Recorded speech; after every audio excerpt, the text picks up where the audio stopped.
Thank you all. Welcome to the Marine Advisory Board meeting for Thursday, November 12th. We'll start with call to order, please, and a roll call.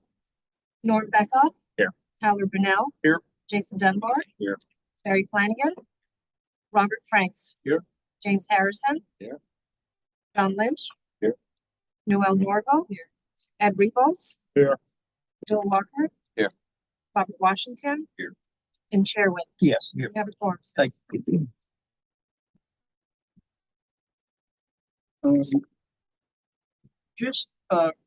Concurrently now, there is a ceremony going on, a celebration of our friend Tommy Anfro. Just give me a minute with this. Tommy Anfro touched a lot of this, guys. He joined us really only a year or so ago. He was involved in this for a long time as a city attorney. I'm going to just read a part of the statement. It is with sadness that we share the news of the passing of our city attorney, Tommy Anfro. He was a respected and long-serving legal professional, dedicated much of his life to public service. Reflecting on his passing, Mayor Dean Trantola said, Tommy was an unwavering and dedicated public servant. His contributions to Fort Lauderdale will never be forgotten. I can read that. Let's just take a second, a moment of silence, please, for Tommy.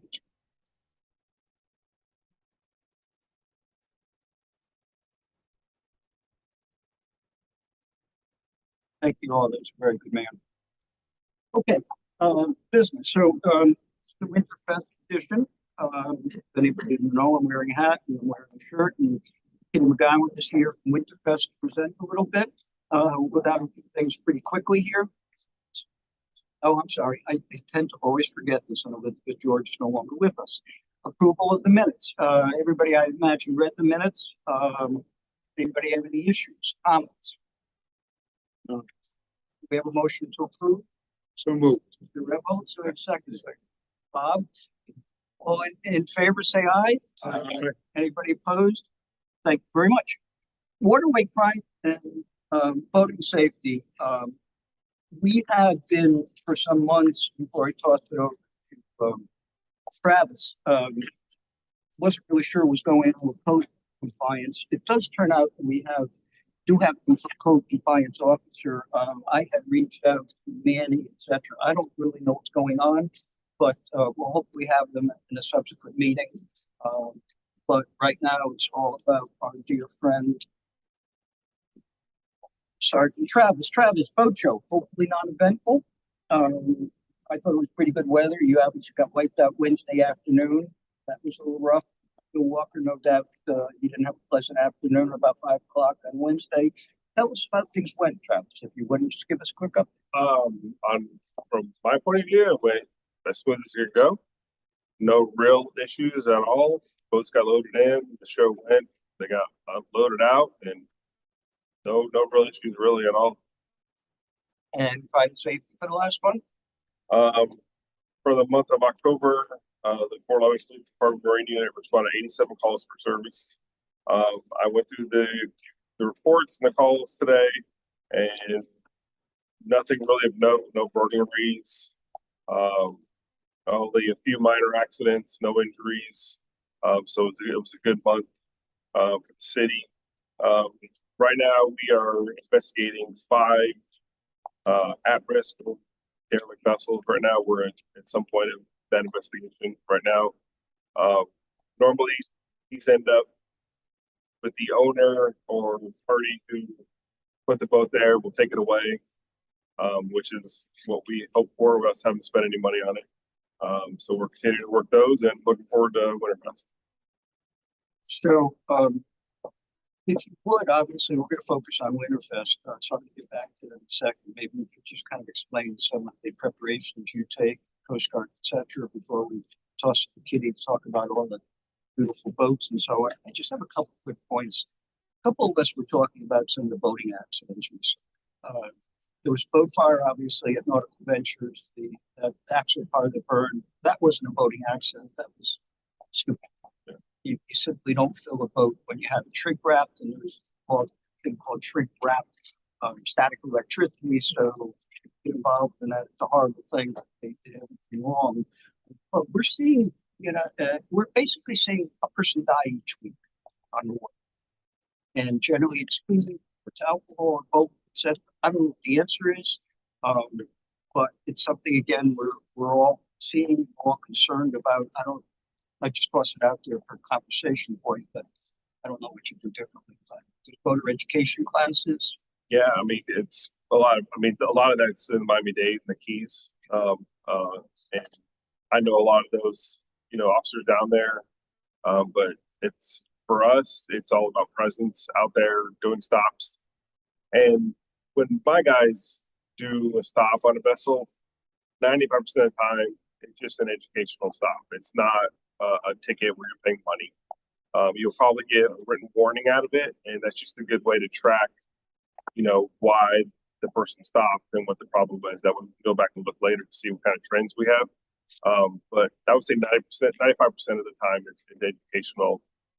Coast Guard has a good presence out there. FWC, all of us together have a good presence. We all work really well together. So I think that's probably the biggest thing is that. And I obviously know Miami-Dade and Keys have a lot of boats out there too, but I feel like we just really have our area, by dedicated officers who are out there all the time, and our presence is felt out there. So I think that cuts down a lot of it. so your presence is definitely felt. Travis joined the Port Everglades Harbor Safety Committee recently, and he came to the first meeting. We had our second meeting a week or so ago. Travis showed up with SWAT team, and it's a Marine, so I mean, we're here in force. And one of the things, the big takeaway of the Port Everglades Harbor Safety Committee is a port centric, but everybody's talking about the same thing. Turn VHF rating on. Team boaters rescue 5 from capsized boat. And the only reason they found these 5 is because they had a VHF radio and turned it on. It's not the same situation. It would be a lot worse. It's the one thing that's been stressed at the Port Everglades Harbor Safety Committee again is turn your radio on. These guys can't see. So, but it's worth. We have some obstacles. So just take a second to preparation for the Winterfest.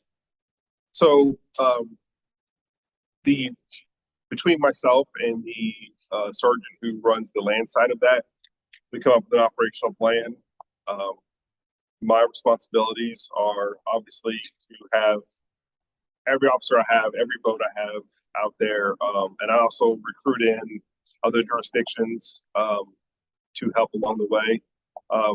My guy's main responsibility is there's a section of the boats that are put together by docks, and I will assign each of my guys those section of boats, and they will show up when the boats are still docked, meet with all the captains, tell the captains what's expected, and then they will follow that group of boats throughout the whole parade. That way, if there's any issues, I have right there to respond to. I said, trying to get somebody from I will also, hopefully this year, I'll have two of our smaller boats will be before park. They'll be just going up and down the river. If there's any issue, they can respond to that because we're all going to be on land. And then when we get the commercial bridge, the sheriff's office will take over and they'll lead the parade until the turnaround point. My guys will stay by each bridge to make sure everybody's not going too fast trying to get home. The Coast Guard's main responsibility is they help us shut down the river, so no boats can enter from the east to the west. That's a huge help to me because I just don't have the spare people to be able to do that. So it's a huge help. And obviously they're there for the permitting to shut down the river, to shut down the ICW, to shut the bridges, keep the bridges closed, and keep them open them when it's done. So when will you off them open? I have to look at Scott. I'm not sure. The river closed at 2. Then they open. I forget off the top of my head right now. We have our safety meeting tomorrow with Winterfest. But yeah, so I usually will have, and then I'll scatter along other jurisdictions, Hollywood, some Miami-Dade, jurisdictions along the way, just for boat control, so no boats enter into the parade that are not permitted to be in the parade. A lot of meetings, and but got it down by now. So any questions? Sorry. Transition.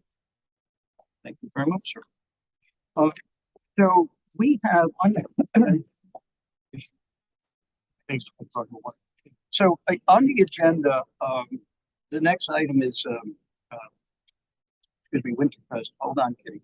But we're gonna move a couple things around just a little bit because I want to make sure that folks are listening to some of the things we're sharing here. So I'm not gonna call it old new business. I'm basically calling it kind of miscellaneous ramblings, just sharing a few things that came up recently.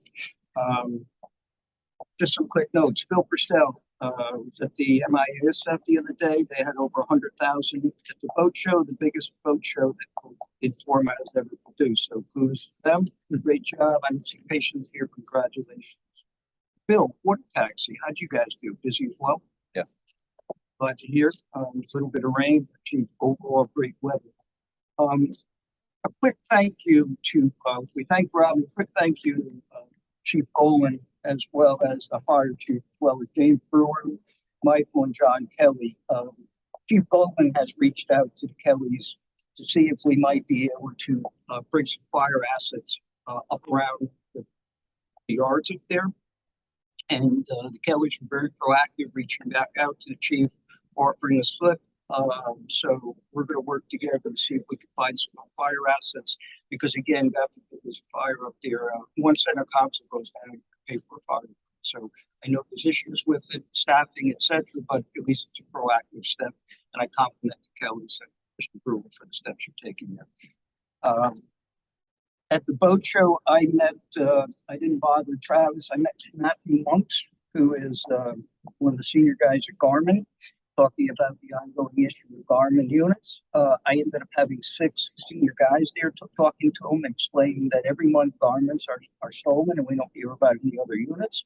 We obviously all agree that Garmin's are preferred. The fact is, they all explained to me how to punch in a 6-digit code, but I explained to them thieves generally don't do that. So it's a crime of opportunity. They're actually going to investigate putting a note on the box for Travis O'Neill that says, "Bolt screwed down." So you're hopefully going to see that soon. And Matt Monks and the Garden team are hopefully going to join us in December. But we were very appreciative of our efforts. If anybody wants to know how to lock the screen down, that's useful. So I got a note on Port Everglades. Brian Vogue sent this out. Port Everglades bested its own cruise passenger record with over 4 million guests embarking in the fiscal year 2024. That's amazing. It's a 23% increase. Big backbone for our economy. So again, congratulations to them. I can't tell you the kind designs that came here to present to us just after me, my granddaughter. They have 4 assignments in Fort Lauderdale. And while I congratulate them, it's just a changing in construction methods. So there's a strong desire to learn about living seawalls. So we'll keep impressing that. I mentioned the Port Everglades Harbor Safety Committee. Travis is on it. Mr. Walker's on it. Patience is on it. Things we talked about: Fort Lauderdale International Boat Show, Winterfest, New River Bridge, how that all works. So we're coming at it from different perspectives, but we have, again, very much the same team that's working in consort. A couple other quick things.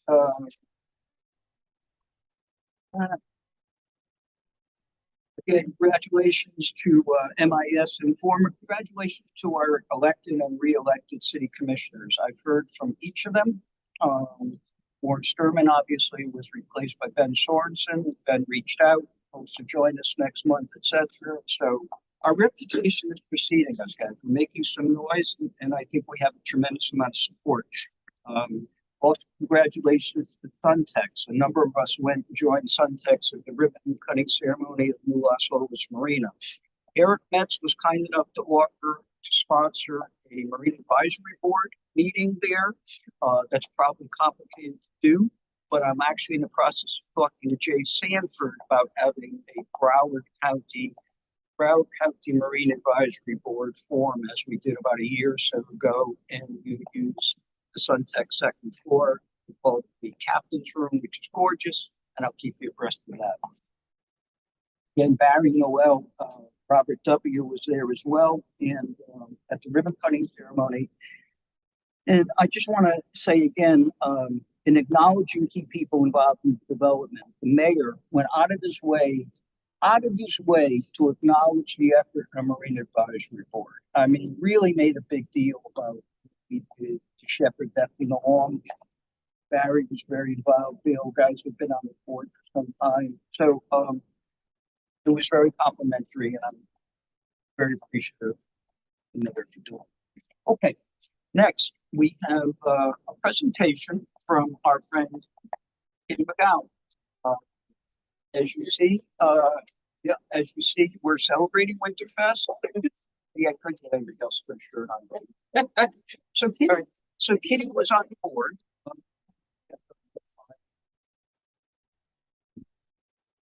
Respects. So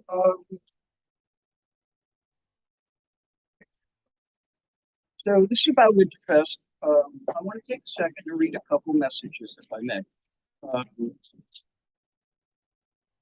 Thank you to all the members of the Marine Advisory Board for your dedicated wonderful service to our city and waterways. Thank you to support of Winterfest, the best show on HBO. For working with you, etc. Making our city a great place to live, work, play, and visit. Congratulations to Winterfest, Ben Sorensen. We got one from the Winterfest Boat Parade for Lauderdale is a cherished tradition of fluid lights in the community. The magical display not only brings joy to countless families, but also showcases the creativity and spirit of South Florida. It is a celebration that unites locals and visitors alike, highlighting the beauty of the waterways and creating lasting memories. Thank you to everyone who makes this a spectacular event possible year after year. It's a gift to our community. John Herbst. The Winterfest Boat Parade is more than just a holiday tradition. It's a shining example of how our community comes together during the holiday season. The parade not only dazzles with its lights and beauty, but also brings economic growth, strengthens local businesses, and fosters a sense of pride in the boat parade. It shows Fort Lauderdale to the world, and it's a true reflection of the vibrant, welcoming spirit that makes our city a unique and thriving destination. Thank you, Mayor Trenthouse. So again, Kitty McGowan, I could sit here and tell you that there's more than 1 million spectators and so on, but I'm the first king's bubble if I'm going to do that. That's okay. I'm going to let you take it. First away, baby. We have your slides. Just call us and when you want to move them. Yes. I got the floor. Thank you for joining. Oh, hi, Andre. Hi, good evening, everybody, and thank you so much on behalf of the Seminole Hard Rock Winterfest Boat Parade Committee, Board, and everybody. Mr. Chairman, thank you, Andrew, John. It's nice to be back. It's been a couple years since I've been able to be a part of this group here, and but to be able to feature something that's such an incredible part of our community, our history, and really the heart of this city. I mean, especially coming off the Fort Lauderdale International Boat Show, which features the waterway, and then bringing it into the most wonderful time on the world and water, to be able to feature the Seminole Hard Rock Winterfest Boat Parade. It's nice to see some familiar faces. I don't want to say old friends because then that makes us all old. But I'm on the board of the Winterfest Boat Parade on the advisory board. And they have a board meeting tonight because, of course, everything is happening fast and furious right now. And I know that's why like Bill's here. Otherwise, he would be doing this presentation, or Lisa. And they all send their respects. And it's not meant to be anything other than just to say thank you for letting us be able to present this event here to the Marine Advisory Board. So, and it's with that, it's that this year's whole theme is From Sawgrass to Seagrass, which is featuring the whole, with Waves to the Holiday Cheer, the whole of our community is the waterway. And it's what drives us together. So that's the wonderful beauty of the Winterfest Boat Parade. And we're way much more than a parade, Andre. Next slide, if you don't mind. Way more than a parade. And no better way than to start with a video here to just say a little bit about what we have here at Winterfest.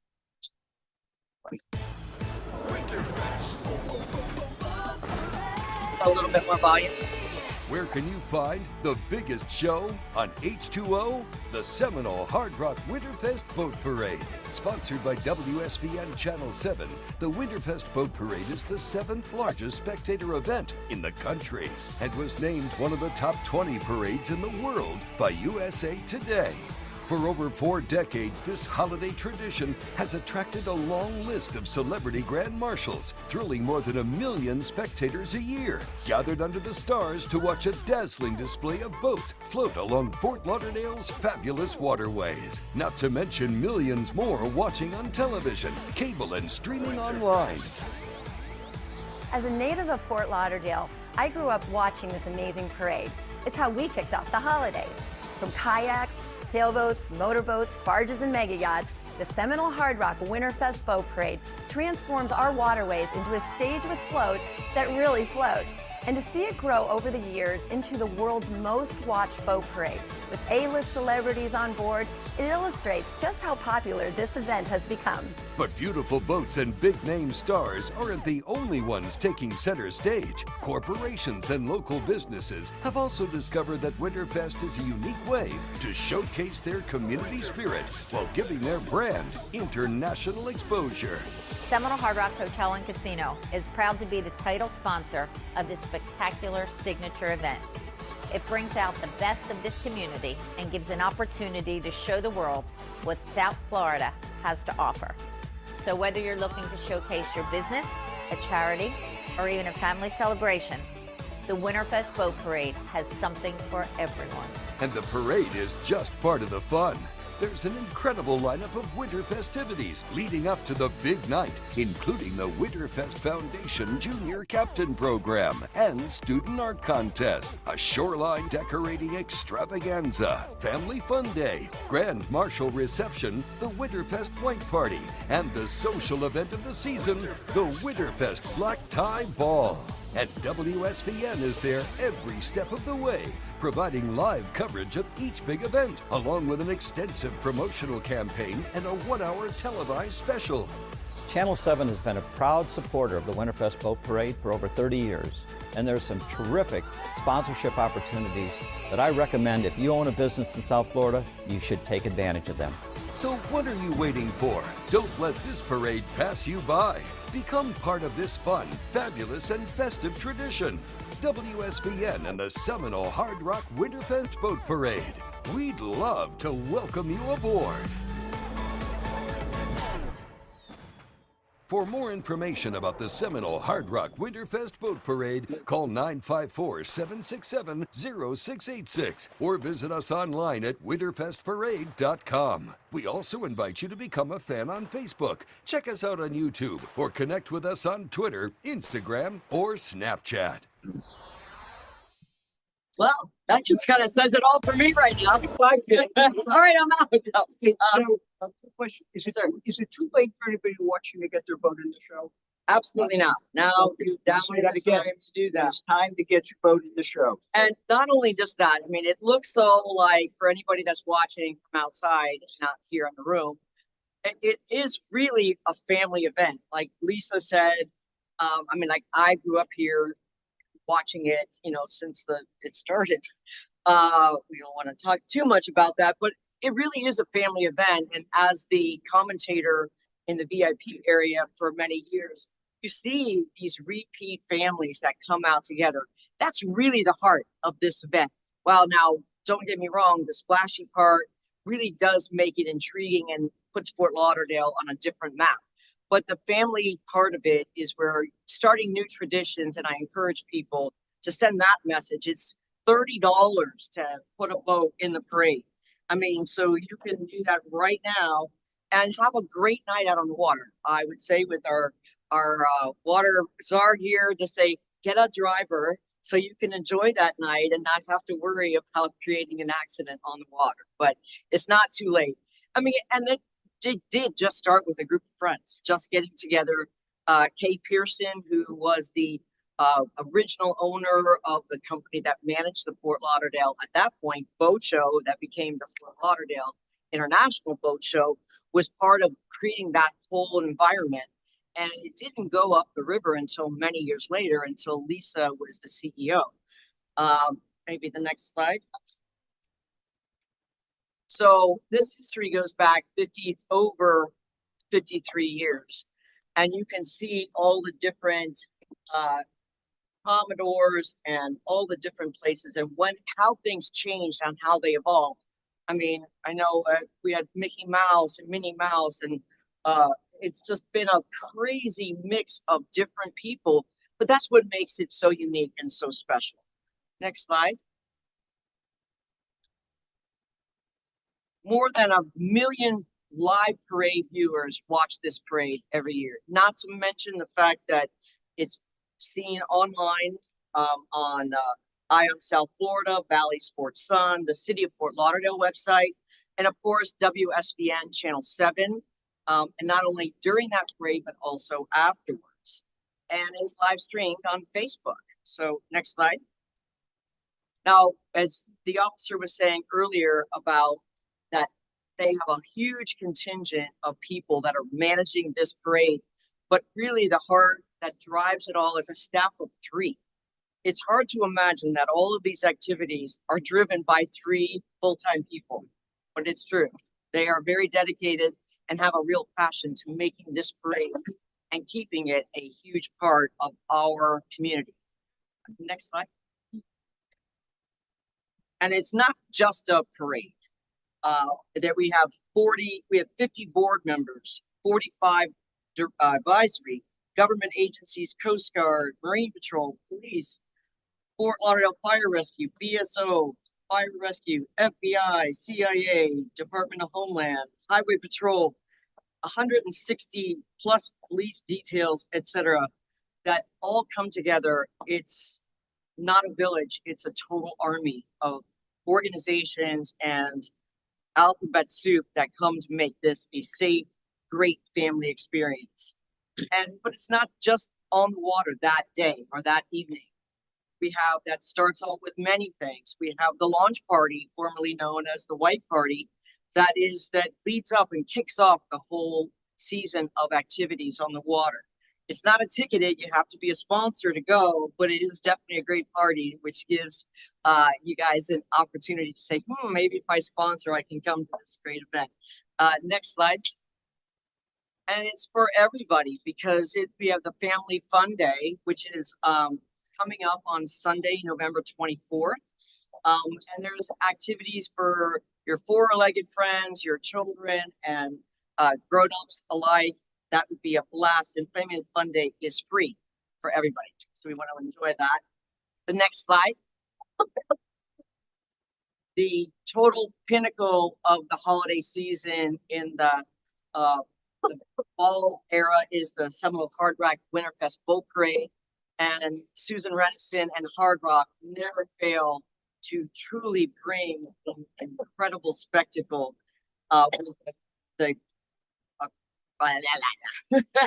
with our partnership with Broward Across America, the Broadway production.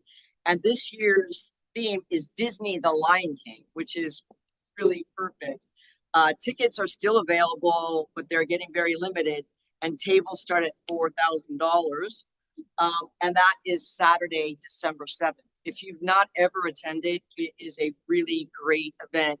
And not only is it just about the ball, there is a whole charity component to that with a live and silent auction that brings a lot of resources to worthy organizations and the foundation. Yes, sir. Do you have to buy a table or can Individuals can go?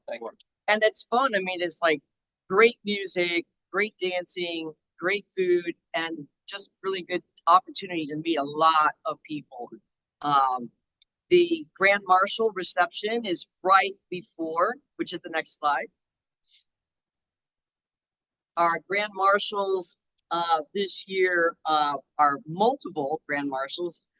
Jack Wagner, and we have Victor E. Ratt, and of course Stanley C. Panther, which our beloved Panthers have already gotten the kickoff this season. So it's very appropriate that all of them are That's great.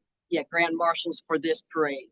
That Grand Marshal reception is, again, not a ticketed event, is on December 13th, on Friday, right before the parade. And then moving on to the next slide, all of the winter festivities are behind the scenes of the main event that we've talked about, all that Kathy and Dawn and all of the very hardworking people, a lot of them are volunteers behind the scenes, bridge tenders, ham operators, communication. We have a lot of spotting boats out there that are working the radios, because as somebody that's doing that commentating from the VIP area, when you get gaps between or when they're coming fast and furious, it's really important to have good coordination on the water. And so much, it's not like cars where you can just put the brakes on. You got an outgoing tide, and that tide down New River is ripping, and it can create its own level of challenges. So it takes a lot of people to make this operation go as smoothly as it does. Next slide, please. The parade route. It's 12 miles long, which sounds like an eternity, but there's so many different viewing opportunities along the way, with 8 bridges, more than 1 million spectators. I mean, think about when it first started, it was just on the Intracoastal. And so the distance between the viewing opportunities to the center of the Intracoastal was so far. And that's when they brought it up the river. It really did make it more intimate and really connect with the city more than ever. And it also gives a lot more opportunities for ground level for people to bring their families and go out and enjoy that evening. So let's look at the few promotions that you may have seen on WSBN Channel 7 with the Grand Marshal announcement. You know, it's a special time for SoFlo. The Winterfest launch party took place over the weekend, and let's just say we are jacked about this. So jacked. The Seminole Hard Rock Winterfest Boat Parade is a holiday tradition that's been happening for more than 40 years. And we just found out who the Grand Marshals are going to be. Introducing your 2024 Seminole Hard Rock Winterfest Boat Parade Grand Marshal, Jack Wagner will be joined by 2 very special co-Grand Marshals, Stanley C. Panther and Victor E. Rat. So fun. Get ready to celebrate winter on water as you watch all those wonderful boats sail by. The Winterfest Boat Parade takes place December 14th along Fort Lauderdale's intercoastal waterways, and Lynn and I are there every year. We cannot wait. It's such a good time. It is a good time, and it really gets you in the mood for the holiday. Don't laugh at me, but I used to have a huge crush on Jack Wagner. Who didn't? Did you see him there in his little denim cutoff shirt? Me? Yeah. I mean, what was that from 1982? Shaggy, maybe. Who cares? Yeah. Shaggy hair, I mean. Definitely want to meet him. Hey, Jack. So we have one more with the You know, it's a special time for SoFlo. The Winterfest launch. next. And so this is the way that you can get your boat into the parade. I'll get no volume on this one. Jack Wagner, along with Stanley C. Panther and Victor E. Rat. You can star in the best show on H2O by entering your boat for as little as $30. Download the Winterfest app for a chance to win travel with JetBlue. Details at winterfestparade.com. Brought to you by Channel 7 and these sponsors. Rock the night away with Winterfest. The Seminole Hard Rock Winterfest Boat Parade lights up Fort Lauderdale's world-famous waterways December 14th with this year's Grand Marshal Jack Wagner, along with Stanley C. Panther and Victor E. Rat. You can star in the best show on H2O by entering your boat for as little as $30. Download the Winterfest app for a chance to win travel with JetBlue. Details at winterfestparade.com. Just so we don't have to keep watching that. It's, the really cool part is to see the repeat boats, and that creates that tradition with so much in this city constantly changing. Having some sense of familiarity and connection does make it a really wonderful experience. And the economic impact here, as you can imagine, is astounding. But like I said, coming off the boat show and keeping that focus in our community on the waterway after the show and saying how important it is so we protect it, we make it accessible. we keep it so that the boaters, the family boaters can use it, and it supports such a massive economy for our city and community. It's absolutely incredible. So next slide and we'll wrap this up. So does anybody have any questions or about the parade? I mean, all these videos have been awesome. I'm gonna just run down some. Really great. A couple quick things. One of the things Kitty mentioned, last year's event was canceled, guys. The only time it's ever been canceled. Yeah. Well, one time during COVID, and then it was so windy and sideways. It's bad weather. I would argue there's a lot of pent up demand, and for what Kitty's saying, I think it's the #1 family event for March.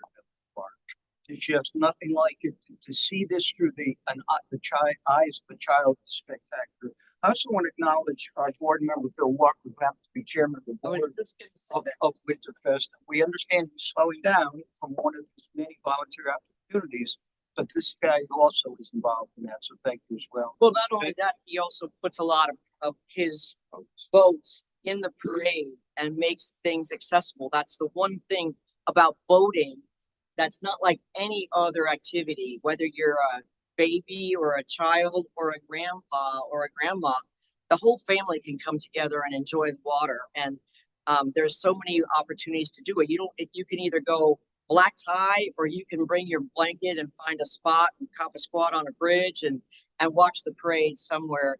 And there's pretty much nothing else that you can do like this in this city. And then you can follow along on the app or listen to it or watch it on your phone, etc. There's so many ways to get to enjoy the magic of the Seminole Hard Rock Winterfest Boat Parade and all that winterfestparade.com brings. And it's been an honor for me to be involved with it for so many years and a member of this community for my entire life. So thank you guys so much, and thank you for all you do. I remember, spending a lot of meetings here, and it's nice to see how far you guys have come. Mr. Flynn, Go ahead. Let's make sure it's opened up to them. sorry. You mentioned magic, and talk about the magic of a youngster on Make-A-Wish or junior captain. Maybe you can speak more to that, because I mean, I've only met these children, but having that opportunity to get out and experience those things as a junior captain. I haven't been involved in so much of the process of that, because there's an opportunity here for anybody else that's out there watching that might want to get involved on one of the many committees, whether it's the boat committee or the junior captains committee or the production side on making things happen and being here, or a dock walker. I mean, there's a lot of ways if you wanted to get involved and give something to the parade or be more a part of it. So I have not, unfortunately, spent a lot of time with that, but I've met a lot of the young men and young people that have been a part of it. And you see the faces of these kids. I mean, one, just being on the water, that's first, but then being in the water in such an amazing event. Challenges. They do. And a lot of them, this is the one shiny thing that makes them smile. Sitting in the helm station on the boat. Yeah. Long time sponsored by FPNL and 2 Men in the Truck. Yep. We have a lot of sponsors, and it's things like this couldn't happen without it. So. No, it's not just, as Barry said, it's not just about pretty boats. I mean, there's real reason that this exists, and it gives back a tremendous amount to the community. Bill? So, that's people, but a couple things. I got involved with this because of him, right? And I went to lunch one day, and all of a sudden, it was 10 years ago. But I will say that Winterfest is really, really cool. I know Kitty gave a lot of good highlights about contribution we give to the community and the enjoyment and stuff like that. But I got to tell you, like Sergeant O'Neill and these guys, and the work they do and the meetings they come to year over year, and the city of Fort Lauderdale and support is amazing. To pull this off, like last year, we were sitting there for 4 and 5 days leading up to this event.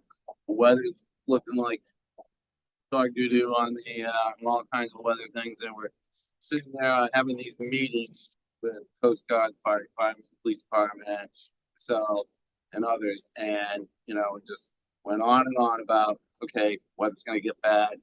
Next day we have another meeting, and then Friday morning 5 o'clock in the morning, my phone goes off and my 90-year-old mother's flight down here, and I go, "What's going on?" So I called her, and she goes, "You're not going to have that parade." So we go to the meeting with all the law enforcement and talk about it, and we ended up canceling the parade. A lot of people second guessed, why can't you do it the next day? But the amount of the bridges, the commitment of all the roads, the decorations, the people, safety of the people on shore was a big part of the discussion. So it wasn't just like, hey, we have a parade. It's like, okay, people come out after a couple cocktails and get hurt and that type of stuff. Jimmy Harrison's also involved in this. He's a head of the visionary committee. That's the correct name. No, the enhancement of wild boats. Jimmy's really, he's got an incredible background on a lot of other things besides just propellers that I find fascinating. But the enhancement part, he's a really good guy with drones and all the wild ideas. And Barry's been heavily involved in the boat parade committee forever and all kinds of sponsorships and foundations. That's but you guys here on the board, we get to make this stuff happen. It's amazing. It doesn't just go like, hey, we're gonna throw a couple boats out. It's 100 boats, screaming and yelling people. These guys out here are trying to hear on the radio, keep the parade going, find out who's jumping in and out of the parade. Some people take the boats and go see their friends in the parade. Like 99. But Kitty, thanks for coming and My pleasure. So folks, if somebody's listening and wants to volunteer, how would they do that?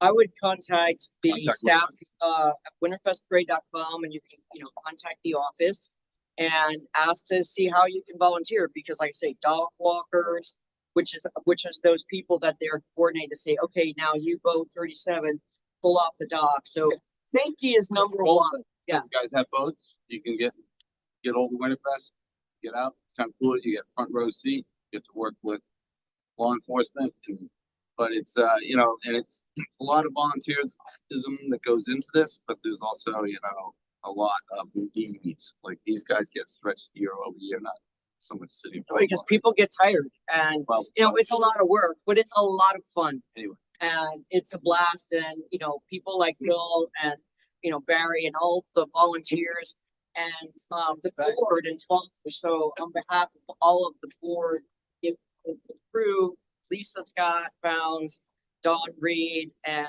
Kathy Kelleher, that I know work so hard in terms of trying to pull all these and all of their interns and volunteers in the office. It's really an honor to be able to be here and talk about such a treasure to our city and community. And I hope that you guys, tell somebody to come out, put in a boat, start a new family tradition, and enjoy the waterway. And safety is first, so we're praying that we don't have another repeat of last year's weather. So, all right, thank you so much. Thank you. From us. I love it. That was Really wonderful. no, Thanks. same thing. So, They take a scale with every boat. I was like, I won't be able to fit my clothes with a ball. Set up a wall that started today, so that a boat, if it's 100 foot, she scales out 100 foot, places it so the bow of every boat is adjacent to a pylon which has a number on it. And it's a lot of, and the draft of the boat, so, but if it's a 25-foot boat or a 100-foot boat, it's all scaled out. it's true. It's fun to see the loud boats and all that, but it's also fun to see the smaller boats. As you all say, just take your family out and enjoy it. It's so. Yeah, just to say, one of the coolest ways to volunteer is actually to do dock walking. Dock walking, and there needs to be, and anybody can do it. You don't have to have a boat. You don't have to have anything. Super appreciate it. One of the coolest parts that I think with the parade is in the beginning, before the parade starts on New River, all the boats are lined up. Both sides are all numbered, where they go. And the coordination and organization of how they get untied, how they get pushed out, how the lines form, how it all works. The dock walkers are the ones who are keeping control of that. So there's different zones for how it works. But you get to actually be, even if you're not a dock walker, walking the dock before is really fun. You're seeing like basically every boat is a party. So you can float from boat to boat, see what's going on. Excitement starts getting really, really good. It's something that we now have some people that are being paid to do it. We developed a group then we have a whole bunch of volunteers. We need volunteers, you know, to be doing that.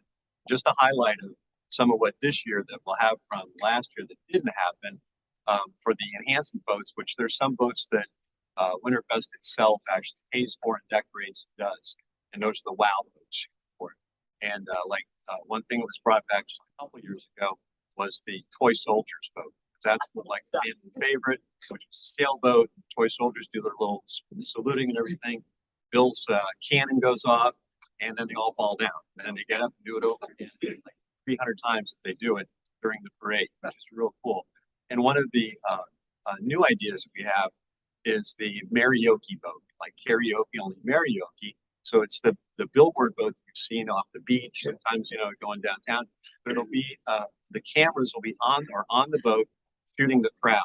So it'll be like the Jumbotron at the football stadium with music going on, with the holiday music going, with the words going across it, with the crowds being filmed. So you see yourself singing the things.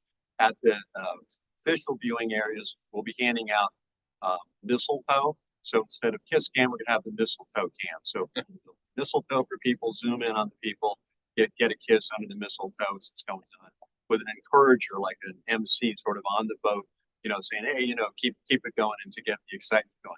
But it kind of ties the shore side to the boats, you know, it ties it all together. That's the newest cool idea, and hopefully that becomes a tradition too. You know, the sawgrass to seagrass idea, there's a theme boat, you know, with a whole bunch of cool decorations on it. There's a whole bunch of new lights, new types of lighting that are on the different boats, and a whole lot of cool decorations. So it's a really, really cool event. And just wanted Enough said. It's just, no, but it's just such, it's so positive. Thank you again. So we're actually here to conduct some business as well. So that takes us to item number 7, dock waiver, 1414 Southeast 12th Street, number 2C, Nicholas and Karen DeLorio. Can you present anything on that? I'm sorry. Help yourself, please. Well, thank you for joining us. Thank you. And you have the floor.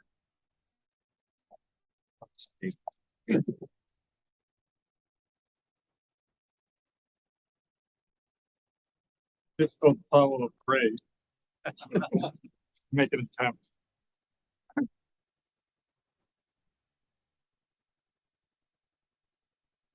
Nick DiOrio, my wife and I own the subject parcel. It is a condominium, a adjacent marina, and a floating vessel platform, also sometimes known as a floating dock. This is located at Hemingway Landings condominium. The Hemingway Landings condominium was in front of you, I believe, 2 meetings ago for pilot waivers. This is an independent application, nothing to do with pilot waivers, rather for the floating vessel platform, as you see in the photos on the screen. For the staff report, it noted that the application is for a distance limitation waiver of 11.4 feet for the already installed floating vessel platform. Slide 1, please. Overview of the Hemingway Landings Marina. Lower right-hand corner, you can see the floating vessel platform. The lower. Slide 2. Again, close-up showing the detail within what is known as slip 11, which is not a fee title slip, rather a sign by the condominium association. Slide 3, please. Slide 3 is the detail of the waiver application. Let's start with the yellow line. The yellow line is the 25-foot line off the face seawall or the apparent property line. That line is the line of the most outward pilings for the marina. In addition, that is the line that the floating vessel platform was cited by the City of Fort Lauderdale Code Enforcement for being in excess of 25 feet. That alleged violation has been disputed by ourselves as being the owner, But, after speaking with, city council, the recommendation was to come in for a waiver, and city deputy city attorney would support the waiver application. The green line that you see is the extent of the floating vessel platform at 36.4 feet off face of seawall. And the blue line that you see is the extent of the adjacent boats that are docked, therefore showing that the floating vessel platform within the line of other boats docked adjacent to the school. The justification for this waiver application is that it does not create a navigational hazard. It is, as mentioned, well short of the adjacent boat slips. Second, as mentioned by staff, it creates a positive environmental impact in that it removes the boat from the water and in fact stores the boat up on a vessel platform. Number three is that it was permitted and installed in reliance of the Florida exemption, and that exemption was done with no malice or intent to violate any city zoning. According to both the sales people for the jet dock and their contractor, the only thing that was required was a general license from Broward County Environmental, which was done prior to any installation.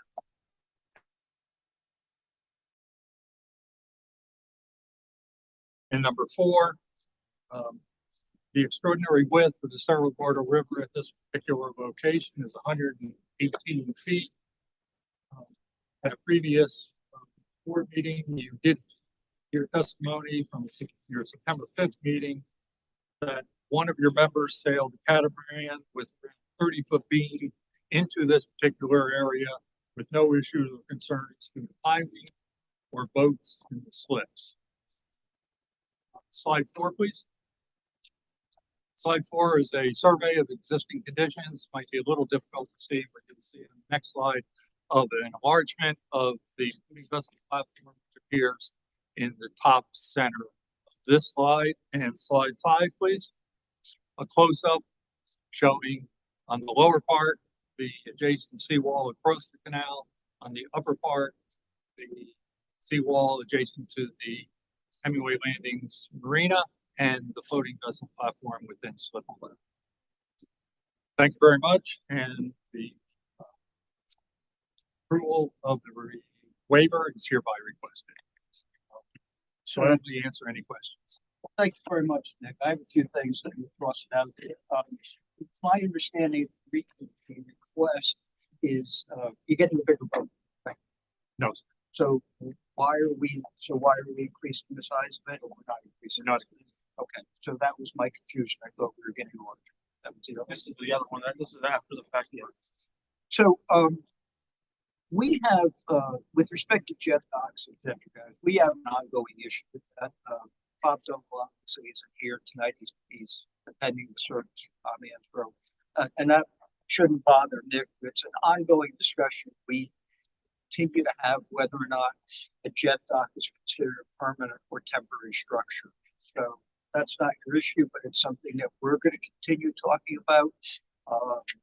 Again, because exemptions can be slightly different here, if that's the case.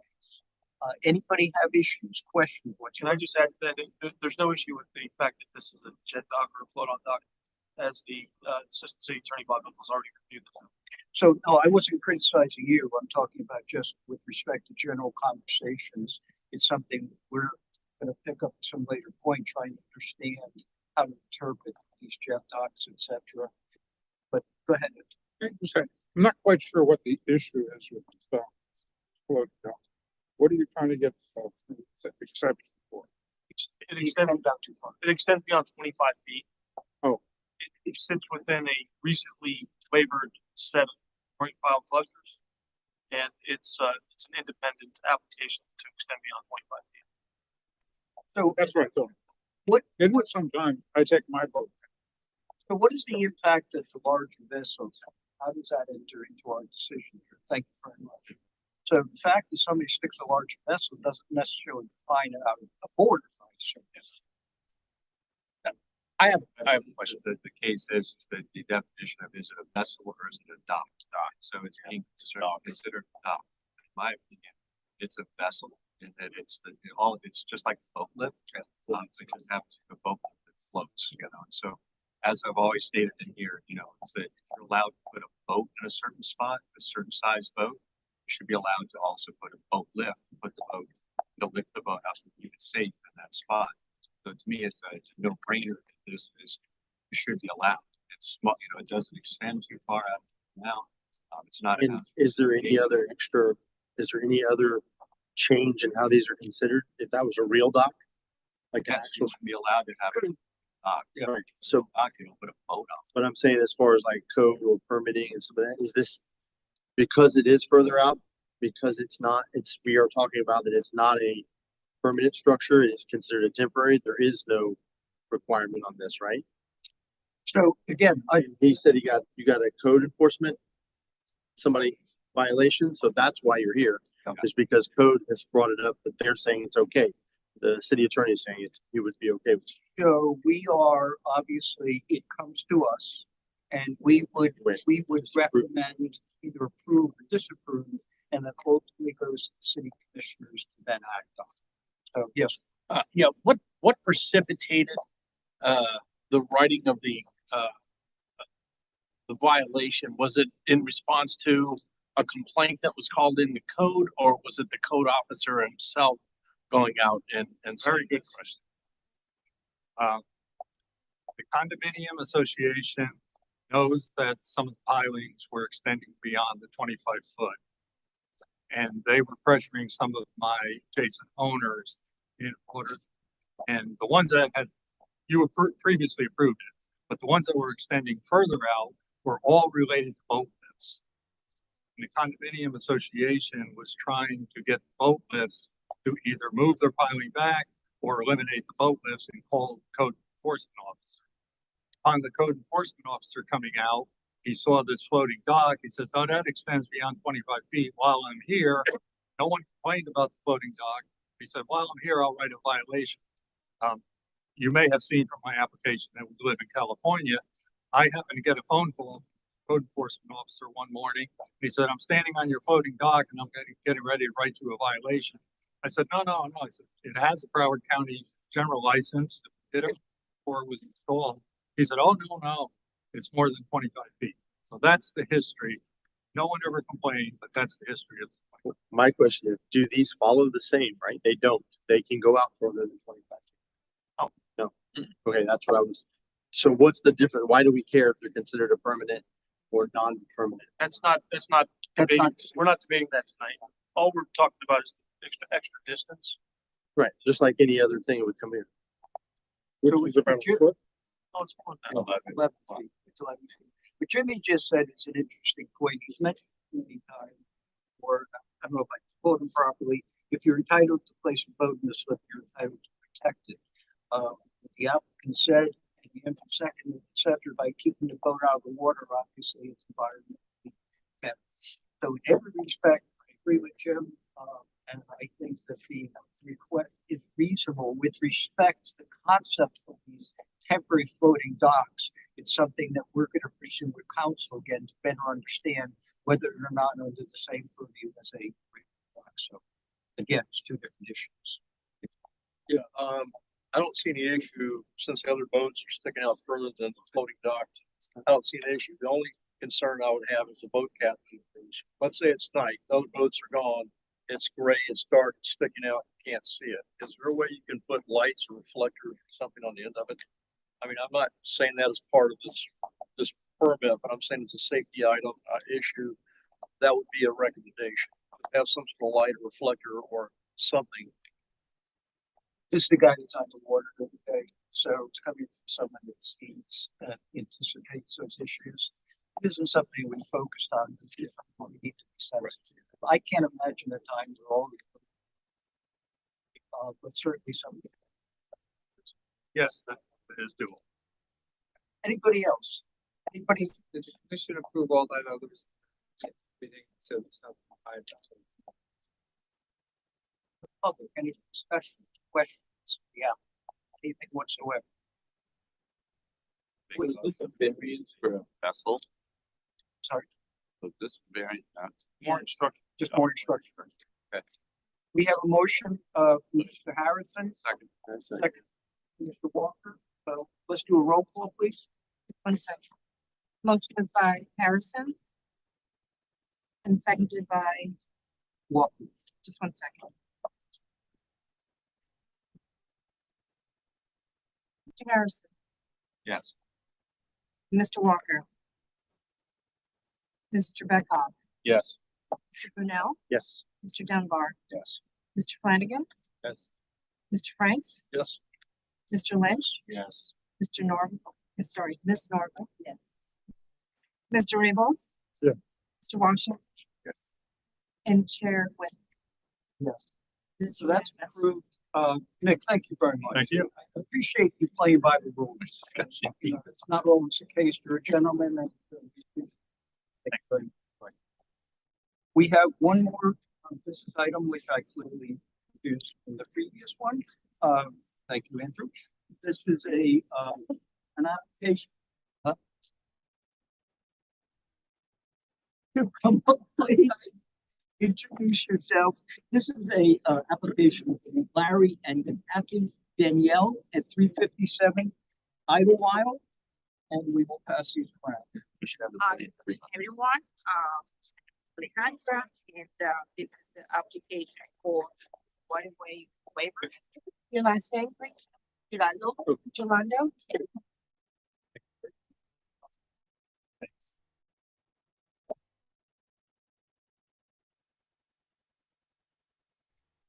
So Alejandro's been in front of us before, with great respect, relatively new in this position, doing a terrific job. Worked very hard in this, so Okay. So, the applicant is, this property is Larry and Kathy Daniel. This is for 357 Iowa Drive. Oh. This, it's just a photograph. See the current, document. Go next, please. This is photo of the property as well. That's what we currently have. Just want to give a better view of each vehicle. I'm sorry, can you speak a little louder so we can capture what you're saying? I'm so sorry. Okay. Microphone's not on. Okay, now this is a photo for the dock pilings. If you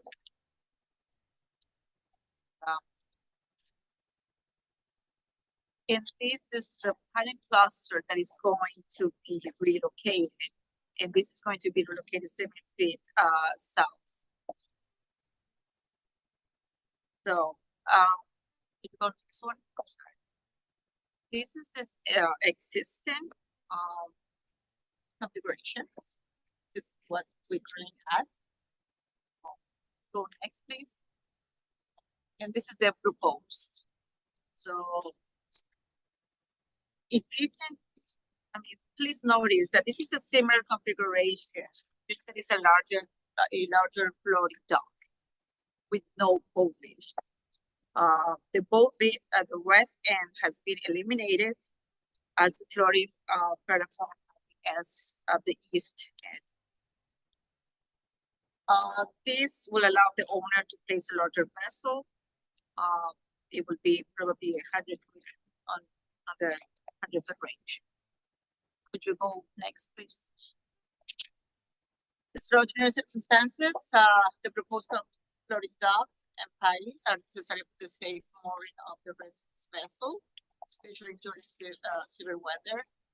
The extra distance is necessary due to the shallow water depth along the property line, which, if you remember one of the photos, you can actually see how shallow the water is. The waterway at this location is plus minus 300 feet. The proposed concrete floating dock will not impede navigation. And this request is consistent with other waivers that have been granted before on that area. I also want to emphasize that neighbors on each side have support this proposal. We have letters of consent and they were added to the, application. This, as you can see, does not extend on the waterway beyond what's already in place. And,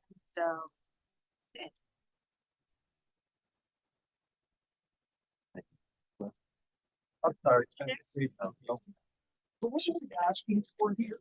What is the actual waiver?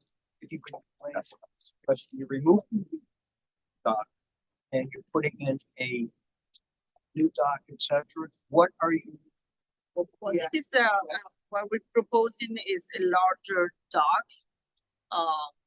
We're going to remove what is currently there, the boat lift or the platform on the other side. And the reason why we did this is the property owner is going to get a bigger boat, and that we're extending the 25%.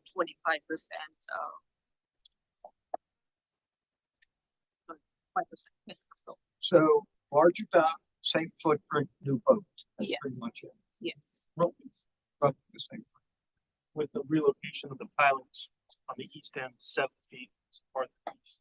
They're still within the distance. Same distance. Yeah.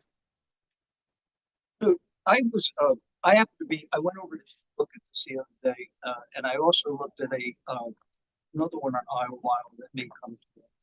And one of the things I noticed, and really this is specific to your property, there's a lot of pilings that are sticking out in that waterway that I think are truly impacts navigation. I appreciate you moving that. One of the properties that I'm dealing with, there's fuel out there, and whoever was concerned about darkness, that would be an issue there because you clearly can't see them. So not your issue, but I appreciate it. What questions do we have?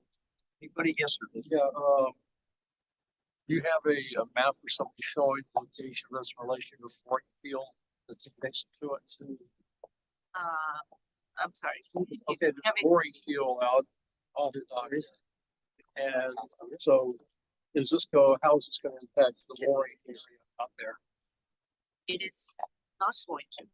So I can speak to that. Okay, guys. You can see in the aerial photographs. Right. That it's adjacent to one of the mooring balls. Right. But it sits within the same footprint as the current configuration. Okay. Which is a non-impact to the mooring field. And this is felt to be the same. Okay. There's not a concern with property All right, well, I just, years ago, I worked at Los Angeles Marina, had a phone call from the owners complaining that the boats in the mooring field were too close to his boat right there. So, same owner? Same owner. Well, if it's the guy that had the sport fish 5 years ago, I don't know, same owner, this whole thing. But I'm just saying that whoever lived there 5 years ago complained about boats in the mooring field being too close to the boat. It's the same owner. It's the same person. Same owner? Yeah, they had the dock installed. Is he gonna complain about the mooring? Yeah, it does on the sides. That's the issue. Because the property line is curved. Yeah. 33 feet away at the end. Yeah. Hey, guys, let's have one.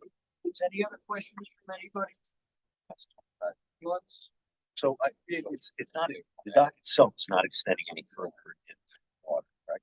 And the 3 cluster pilings that they are gonna go out just a tad.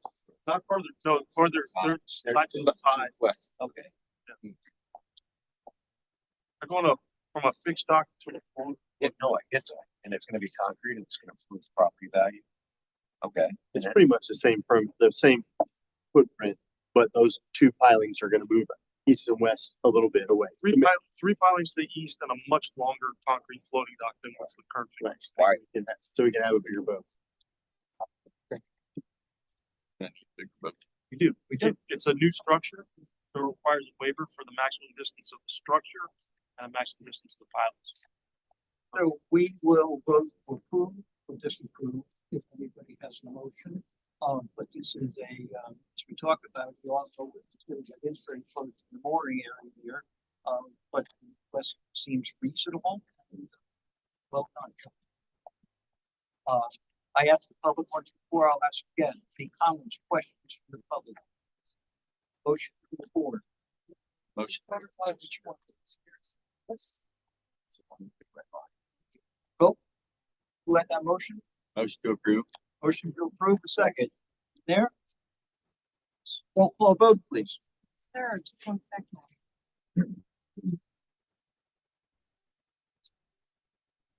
Hey, Mr. Lynch, Yes. Mr. Brunel. Brunel, Yes. you seconded, right? No, I actually seconded it. I'm sorry, you We seconded. both did, but yeah, either one, I don't care. Yeah. Okay, got 1 and 2. Ready, Mr. Beckhoff, Yes. Mr. Dunbar, Yes. Flanagan, Yes. Mr. Franks, Yes. Mr. Harrison, Yes. Ms. Norville, Mr. Riggle, Yes. Mr. Walker, Washington, and Chair Whitman. Yes. That is approved. Alejandro, thank you very much. Thank you very much. Thank you. So one of the things I want to compliment everybody on is that just a long conversation. It was brought up recently that if we have a waiver, I want to say it's kind of a no-brainer. I don't want to use rubber stamp because that's we've been accused of that. But what folks don't understand is when we come into this meeting, we've already done our homework. We've already looked at the waivers. We've looked at the properties, all we're aware of it. So one of the things I want to focus on a little more is extending our conversation, making sure that we're touching all points, etc., making sure that we can demonstrate to the city commissioners that ever comes up that we didn't just skim over something. So taking the time to really dig into that is really helpful. Thank you all. With that, I'm going to move forward into new business. Mike Lambrecht, are you here somewhere? So, guys, it's a podium. So, Mike Lambrecht came to us back, how long? It was like forever ago, but 6 months, maybe more. So let me see if I can do this while we're speaking. Andre, will you put up 10, please, number 10 under name?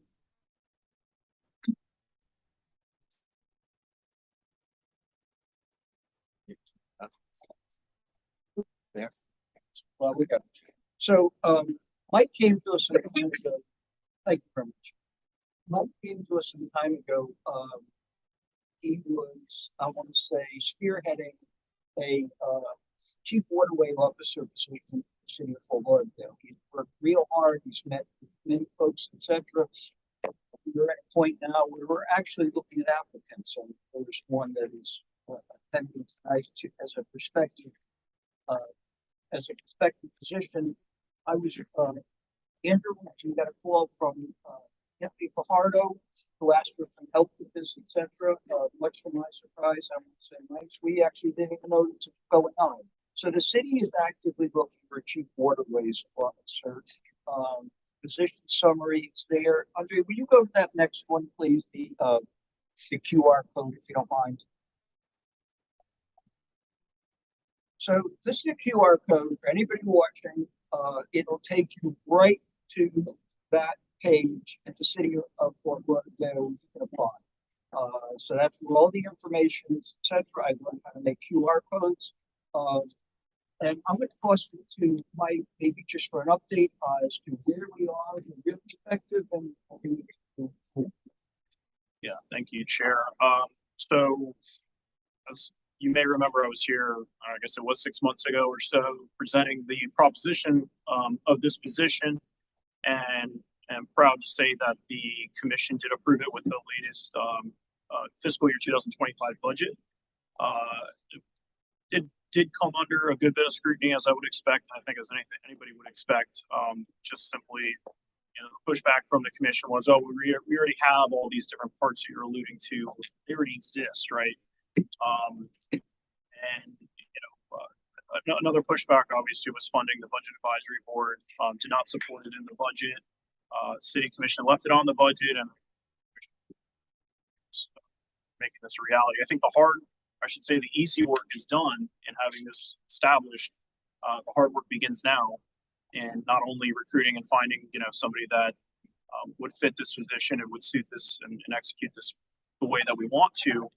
But I'll also commend the city manager office on essentially making the job description what we drew it up. And, if you look at if you remember the presentation, what we discussed, I mean, to their credit, the job description is almost exactly what was envisioned. So I give them a lot of credit on that, but we are at a point now, obviously it's really, really important we make a good hire, the right hire, and we empower.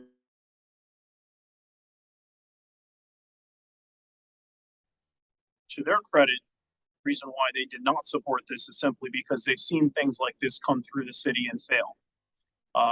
And I can understand that and empathize with that, but I'm not planning on this failing. And I think that this position is extremely important as it relates to water quality in our city. And it's not necessarily anything that's going to have any oversight with enforcement, but more so pull all of these pieces together and be somebody that can focus directly and exclusively on water quality in the city. The city manager's office also and HR also informed me that this position does not exist anywhere, at least in Florida. They looked everywhere try to find a job similar to it. It doesn't exist, and I don't think that the city's gonna be able to make what maybe in their eyes or what HR thinks would be a perfect hire. I think we need somebody that is youthful, energetic, understands our waterways, lives here, has done work on our waterways, has a marine biology background, and such person has applied for this position. So I hope that the city takes a look at them, and obviously, hopefully, we get more more applicants in here as well. So thanks for taking a real proactive role with this. Obviously, same thing. Mike's not being paid for this because of his love for our community. He does have applicants. We review them. Anthony Fajardo asked us to get involved. I'll make sure you guys are all aware of it. We will speak to Mike about the potential hire, but we're going to take again a really proactive role working together. A lot of hard work, so we're not going to drop the ball. And the point of this barcode, et cetera, is you guys know folks on the waterfront. This is not a position for me or Barry or someone that's older in life, but somebody that's young and, as Mike said, really wants an exciting career. You shut up. Wants So I'm sorry, Barry does want to apply. Looking for a fun, exciting career and really want something to have an impact in the town. So if you know somebody, I've already reached out to somebody. Let's continue that.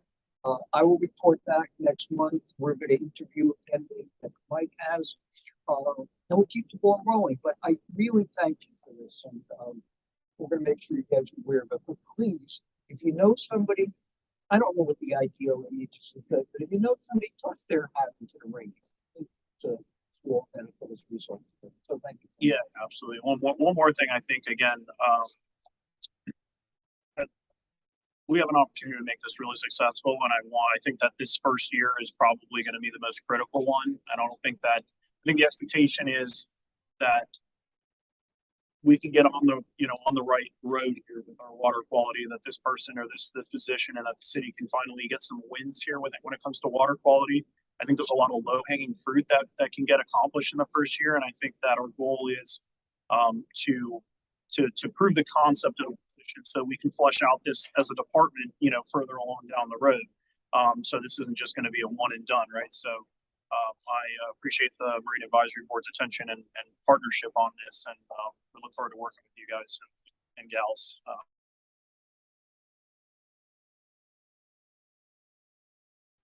So next, Andre.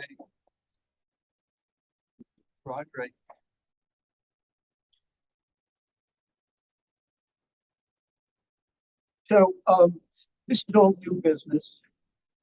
Waiting for Andre to start reviews. So this is all new business, but we're gonna focus on a couple of things. You know what? Hang on for a second, Andre. I want to start with James' son. James, is it James or Jim? Jim. Jim, please come on up here. So let me take a second. Jim Dunn had reached out to us some time ago. He's an attorney. Very interesting background on the waterfront, etc. Jim lives up on 151 Northeast 16th. No, I live at 1212 Mango Isle. So we were brought up there, traffic brought up there ad nauseum, etc. We were brought up there because Jim brought to our attention that there was a vessel leaking diesel fuel. They've seen Sheen numerous times, code compliance went up there, Travis and his guys up there, etc. I don't know where we are with this, had some headwinds. I know John Luskin looked at perhaps costing their like vessel program. I don't know where we are. So I'm gonna let you explain your issues and maybe someone explain what issues we take or whether or not proactive. I will take one other step and say that Jim has reached out numerous times, and each time, again, it seems that there's selective leaking of the diesel fuel.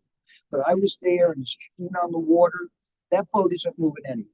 So, as John saw, they're using a portable bilge pump to keep the water out of the thing. So you got the floor. Thank you. Andres, could you show my my first movie? I think it's .mov right there on the top. Again, I'm Jim Dunn. I live at 1212 Mango Isle, and this is a video of 1120 Mango Isle, which is 4 houses to the east of me.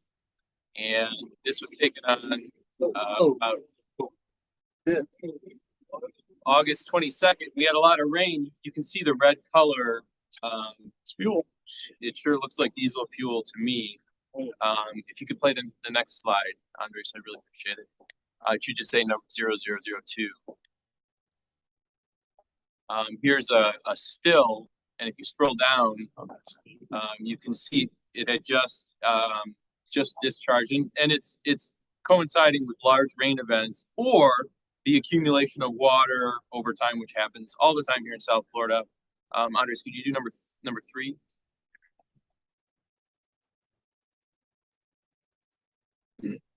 Yeah, thank you. The rest of these are images and not PDFs.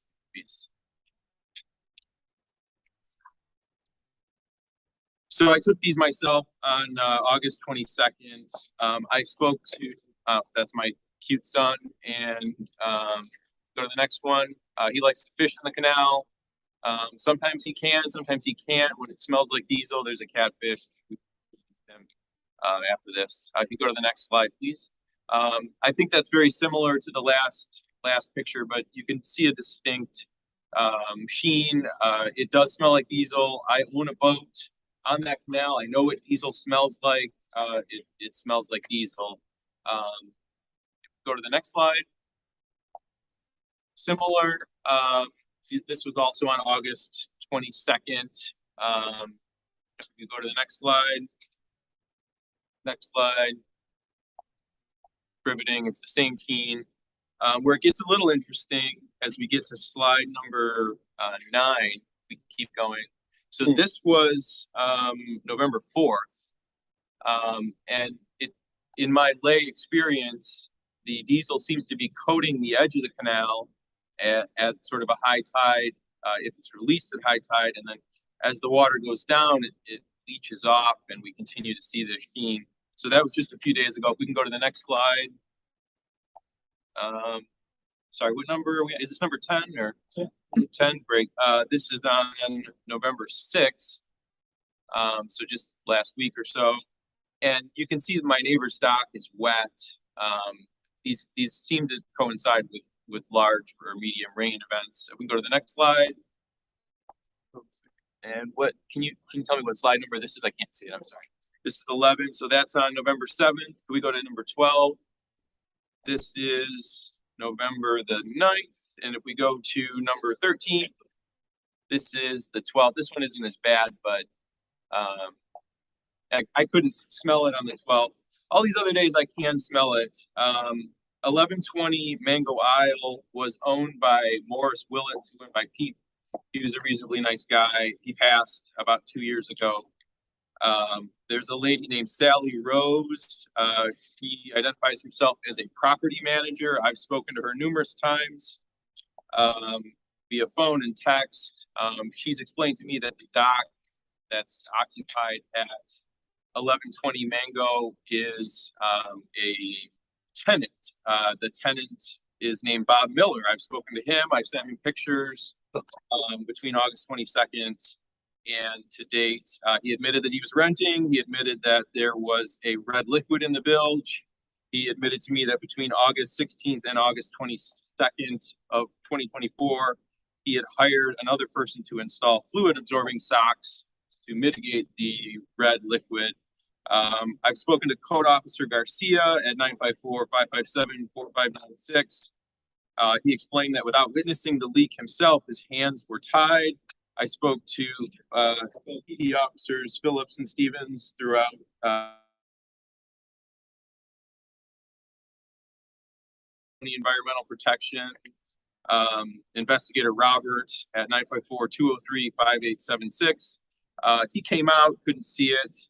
The personal representative of the estate, again, the house is owned by a man that passed.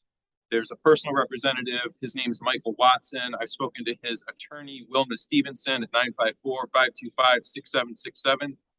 And I'm a lawyer and things are supposed to happen. I'm supposed to be able to say stuff and explain, you know, hey, this is a nuisance and it's leaking diesel and it's an environmental problem. Move the boat. And the boat hasn't moved. And there's no name on the transom. It's got to be an 18-foot, at least a 16-foot beam on a 5-foot dock. There's no hull ID numbers visible on the transom. You know, maybe it was an extension, but this is like a 50-foot boat. It's a Jefferson trawler. It has trees growing out of it. There's no FL numbers displayed. We all play by the rules as boaters. This boat is not playing by the rules. I would like to paddleboard. I would like to send my little kids out in kayak paddleboard, and we would like to be able to fish, but frequently the smell of diesel and otherwise the diesel in the canal prohibits that. I'm not asking or moving the board to do anything. I'm just hoping you have some input or suggestions or advice. I'm not going to call on you. It's your meeting. I can't call on anybody. Go ahead. Get this guy on the phone and get him to go suck the tank out and send him the bill. So, I don't know if it's as easy as that. And so I'm not trying to complicate things. First of all, you are an attorney. There's no question about it. And you're the president. You are entitled to results at this point. So my question, John Luscombe over there, Sergeant O'Neill, what's going on, guys? What do we have to do? John, can we get rid of this thing? I mean, what do we have to do? Well, I don't know about that, but it'd be interesting to get on board. I see if there's some documentation. No, just to see what the heck that is. It looked to me, it is red. It's, but it could be hydraulic fluid too. So that much of it? I'm just saying this could be. Could be it. But the bottom line is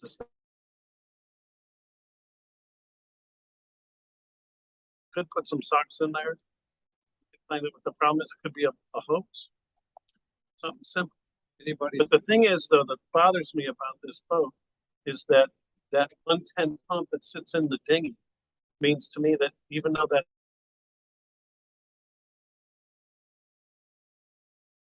worry, because one day whoever comes out and pumps it out, it's not coming, and it's going to go down. So they have there's a supplementary bilge pump that John's referring to sitting on the dock, digging plugged into 110 outlet. So I don't even know how you respond to a resident who's concerned. I mean, I'm not eating a catfish, but I want to be able to catch like that.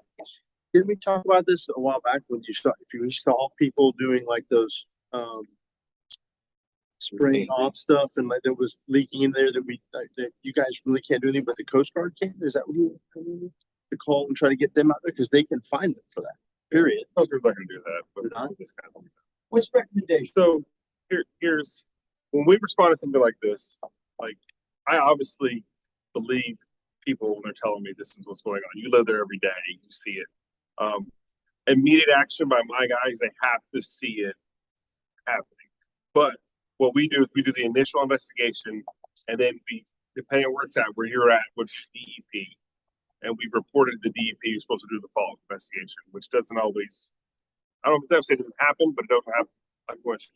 So since all this is happening, I was wanting code enforcement because it's on a dock and not an anchored vessel, like we talked about before with derelict vessels, to start their investigation with it. They kind of seem to stall out with it. I don't know what's been going on, so I got tired of waiting for them. So I sent my guys out there, get on there, see what's up with this thing. It's obviously substantially dismantled. So that is automatically a derelict vessel. So since that time, my officer has stickered the vessel as derelict vessel. He's issued a citation for derelict vessel. He's taken photos and entered that into our evidence system. And he sent the gentleman who owns the vessel a certified letter saying that he has 21 days to either remove the vessel, fix the vessel, or request a hearing to tell us why the vessel is not there.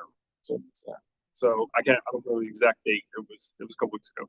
So once that 21 days is up, if we hear no response from him, then we can legally remove the vessel. Now, where the money's going to come from that, that'll have to another conversation. That's not. But we'll be able to legally remove it then. Until then, if it's leaking, then I have no problem sending my guys up every single time. And if we see it leaking, then we will charge the owner of the vessel with it. Okay, so this is the problem, and not, it's this, there's clearly a statute that you have to physically see it, so this. Like on 15th Street Canal. You'll say it every time. Yeah, but so if you see a video of it coming out, still not okay? You have to physically see I don't it. think we've moved forward with charges on videos with that charge, so I can't give you an answer. Is this a city statute? I mean, because like 15th Street Canal and the marinas down there, 30 years driving up that canal, you could, if you knew what direction the tide was going, you could follow the sheen to the boat. And with everybody's got a camera phone now, you can sit there and go. The video like he showed with coming out of the bilge, yeah, that's different than, hey, it's this sheen's leading to this boat. That's more like, yes, I see it happening. It's leaking from that boat, not maybe one of these boats. FWC has, on many occasions, been sent videos of violations of other things, and they have responded very quickly to that. So you try those I'm just thinking that there's got to be. It doesn't need to though. I don't need to, but it doesn't need to. Yeah, there were kids. Travis is on it. It should not be his responsibility to track down an authority. Right. So the hearing Travis, he's all over this at this point. So if the 21 days passes, what happens then, John? So right now, just the timing of lots of money that we can use to get rid of it. One is that the property owner, the code does it, they can lien that house. So the city would go ahead and dispose of it and lien the house. We did that with Barefoot Contessa. The other one is that Fine has what they call the small scale derelict vessel removal program. And I don't know whether this would qualify as a small scale, but it doesn't hurt to ask because they're very good. And they'll pay 75% of the removal costs. The city would be on the hook for the max, up to 25%.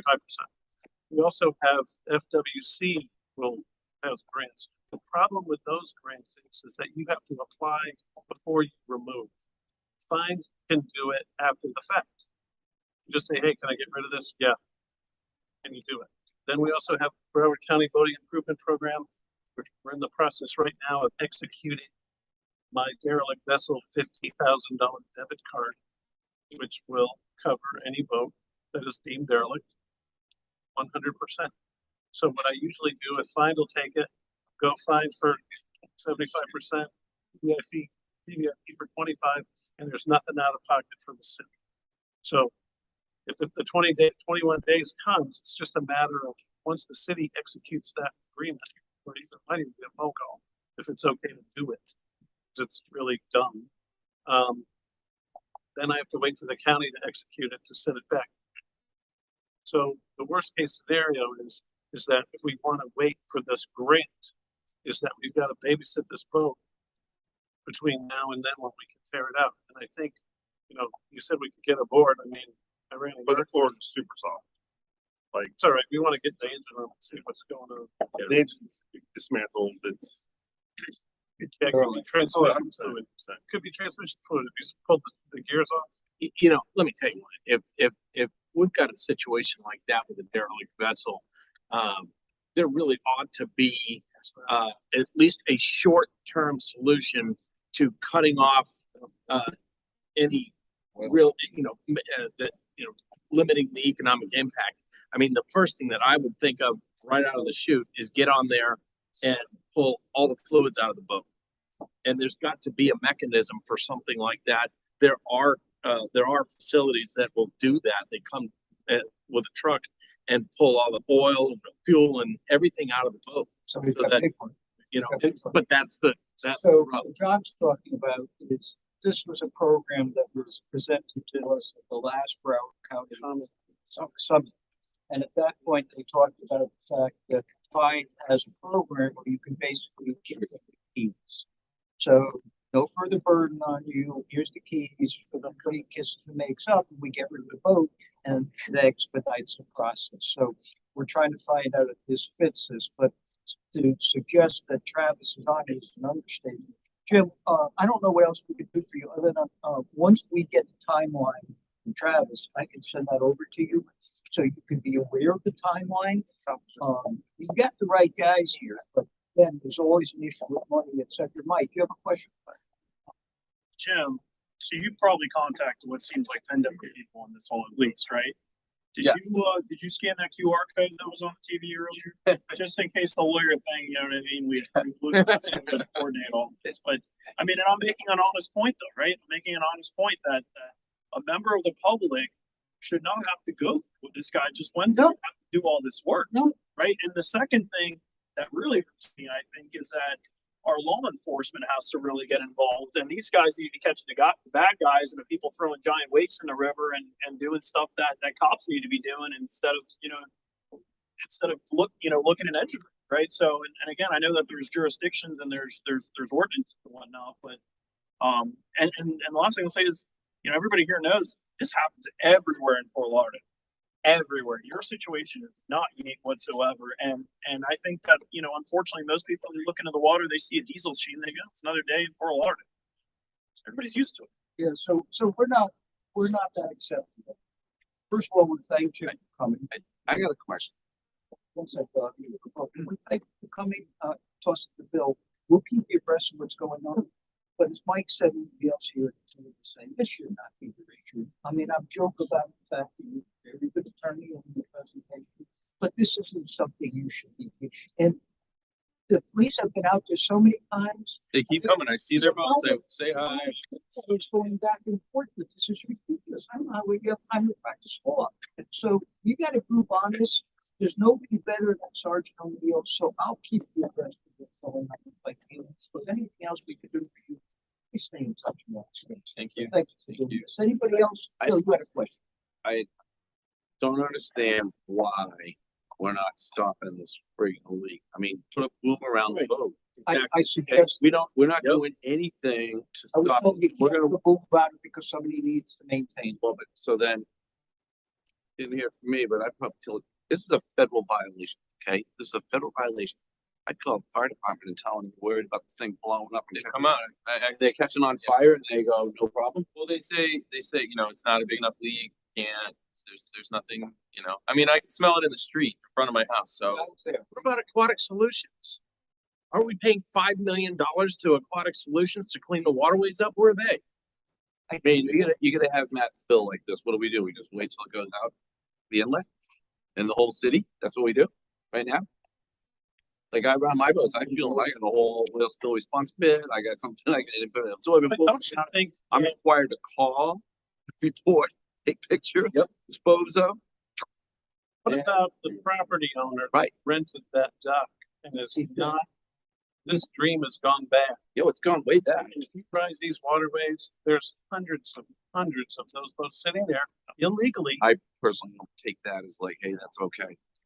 But no, I'm just saying that you can't do anything to the property owner and the vessel owners Oil at large. He's discharging oil into the water. Is the renter the owner of the boat? How many gallons is it spilled? On this one. Not on that boat. nobody What lives is in the house. What's a major spill? So the boat is part of the estate. What's No, a the spill boat that the is Coast Guard separate tenant. renting. I mean, about 2,000 gallons. And if it's commercial, they're gonna more work here. guys than they are. Yeah, they're all after the commercial guys, so they can stick their teeth into it. Just ask them to leave. So just a couple things. Yeah. So number one, code enforcement has charged or fined whoever's controlling the property for the spills. They have done that. The person, we talked to this person several times. They're kind of in a rock and hard place. They want the boat gone. 1,000%. The person who's controlling the boat wants the boat gone, but they don't own the boat. They would love just to call CETO and be like, come get this thing out of here. I'm kind of a deal with it. But since they don't own the boat, CETO is not going to go take the boat from them because they don't have permission. That person can't get permission for CETO to do that. Another thing, just to remind everybody, even though I agree this is a crappy situation, it should not be happening, all that stuff. Somebody owns that boat. It's someone's property. So as a government entity, we're limited on what we can do to take it or to control it, to enter it, or to alter it and all that stuff that would leave the police department, the city liable. So we got to follow certain rules, even though I 1,000 agree, like, get that thing out of there. If I live next door to it, I would be doing the same thing. You know, all right, that's why, and I'm not trying to throw shit on code enforcement, but I was tired of kind of waiting for things to happen. So I said, oh my God, go out there, charge the guy, red sticker, let's get this going, let's send him a letter, and that way, that's all I can do personally. I'll do what I can do, and it'll be up to the power of the be to finish the rest. We'll stay in touch. You're welcome anytime. Like if we get an update from Neil, I'll forward it to you. John is not ready for me yet. The new chief waterway officer will have these same problems. Thank you, Will. Thank you. Thank you.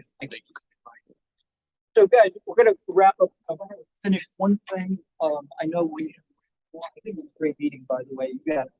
So one thing real quickly, just because I got an opportunity to announce this. Our friend Chris Stacy at Rock Tortuga Fest had sent over, I don't know if you work on it, thank you. But he sent over some slides to us. Tortuga Fest just published their they just published a list of folks that are playing in April, and don't worry about it. So Chris Stacy is going to join us.